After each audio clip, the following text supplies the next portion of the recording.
મધ્યમ વર્ગ માટે કમરતોડ મોંઘવારી વચ્ચે ભાવ વધારાનો વધુ એક બોજ આવ્યો છે। અમૂલે દૂધના ભાવમાં પ્રતિ લીટરે ₹2 નો વધારો કર્યો છે। 3 જૂનથી લાગુ થયેલો આ ભાવ વધારો અમદાવાદ, ગાંધીનગર, ભરૂચ, સૌરાષ્ટ્ર, કચ્છ, ઉત્તર ગુજરાત, ખેડા, આણંદ, પંચમહાલ, નર્મદા જિલ્લામાં લાગુ થશે। ભાવ વધારાને પગલે હવે અમૂલ ગોલ્ડના લીટર માટેના 64 ને બદલે હવે ₹66 ચૂકવવા પડશે। અમૂલ ટી સ્પેશિયલ 1 લીટર માટે ₹60 ના સ્થાને હવે ₹62, જ્યારે કે અમૂલ શક્તિના ભાવ 29 ને બદલે 30 થયા છે। દૂધની કિંમતમાં વધારો થતા હવે આગામી દિવસોમાં ચા, કોફી, મીઠાઈ, દૂધની વિવિધ બનાવટોની કિંમતના ભાવમાં પણ વધારો થાય તો નવાઈ નહીં। ચૂંટણી આવે કે ચૂંટણી પરિણામ હોય ત્યારે લોકોને રાહત મળવાની વાત હોય છે, પરંતુ જે પ્રમાણે આવતીકાલે લોકસભા ચૂંટણી લઈને મતગણતરી છે, પરિણામ જાહેર થવાના છે, તેની પહેલા આજે અમૂલ દૂધના ભાવની અંદર વધારો કરવામાં આવ્યો છે। આ વધારો લાગુ થઈ ચૂક્યો છે। લીટર ઉપર ₹2નો ભાવ વધારો કરવામાં આવ્યો છે, જેના કારણે આ કહી શકાય મોંઘવારીનો માર લોકો ઉપર પડ્યો છે।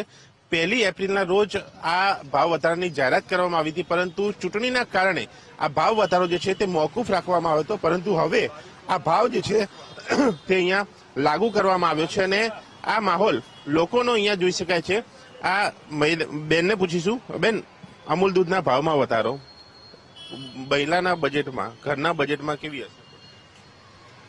बहुत असर पड़ता है, क्योंकि जैसे दूध तो रोजमर्रा की चीज है ऐसी कि ये कंपलसरी है खरीदना। दूसरी इसमें हम कमी नहीं कर सकते। तो ये भाव बढ़ोतरी होनी चाहिए, नहीं होनी चाहिए, बार बहुत जल्दी जल्दी हो रही है। અહીંયા બીજા મહિલા પણ છે। બેન, અમૂલ દૂધના ભાવમાં વધારો શું કહેશો? લોકોના બજેટ ઉપર કેવી અસર અને આમ મોંઘવારી ઉપર કેવી અસર?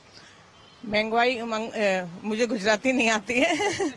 महंगाई के ऊपर तो असर हो रहा है, हर चीज के दाम बढ़ रहे हैं। दूध के दाम इतनी जल्दी नहीं बढ़ने चाहिए, गरीब लोगों की चाय के लिए भी असर पड़ता है।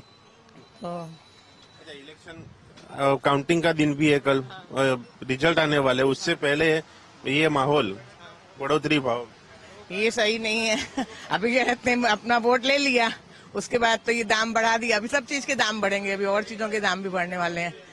ये तो इलेक्शन के पीछे सबके पहले दाम कम करते हैं, बाद में सबके दाम बढ़ेंगे। अभी ચૂંટણી આવે એની પહેલા ભાવ ઘટે અને પછી ભાવ વધે। અન્ય લોકો સાથે પણ વાત છું। કાકા, આપ અહીંયા આવે છો, ભાવ વધ્યો છે, ખ્યાલ છે?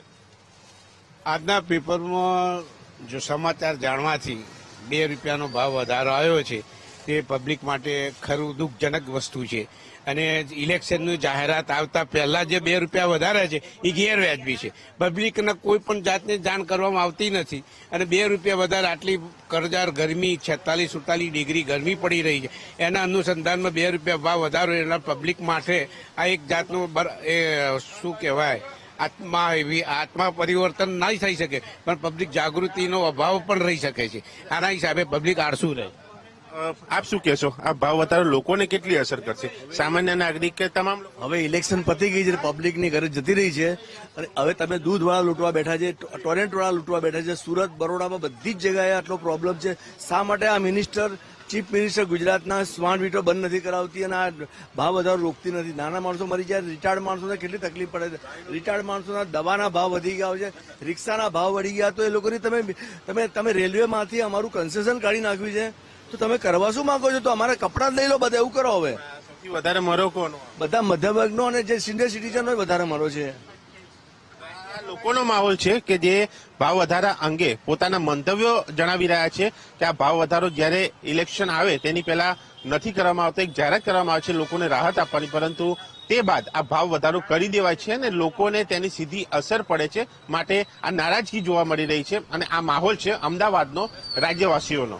કેમેરામેન અજય સાથે દર્શન રાવલ, વીટીવી ન્યૂઝ, અમદાવાદ।